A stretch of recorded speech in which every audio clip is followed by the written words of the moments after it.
Magandang araw mga kagabay. Ngayon po June 26, 2024, araw po ng Miyerkules. Devotion natin sa mahal na ina ng laging saklolo. Napakaganda po ng ating ebanghelyo sa araw na ito. Pinapaalalahanan po tayo ng ating Panginoon na mag-ingat sa mga taong pinapakisamahan natin at nakakasalamuhan natin. Bakit? Sapagkat hindi lahat ng mga nakangiti sa harapan natin ay totoong mabuti sa atin at pwede nating maging kaibigan. Sapagkat sa pamamagitan ng pagngiti, pwede lang maitago ang pangit nilang ugali. So pinag-iingat po tayo ng Panginoon, no? Maging masusi tayo.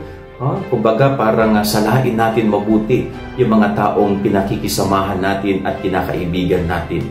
At papaano tayo magiging mapanuri?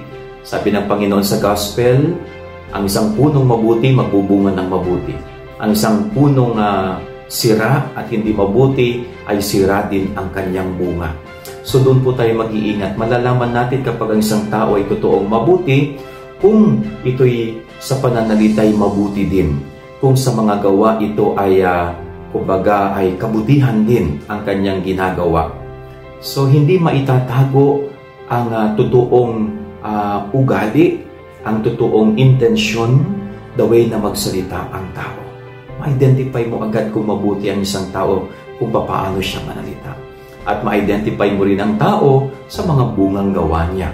Anong klase bang gawain, ugali ang kanyang ipinakikita.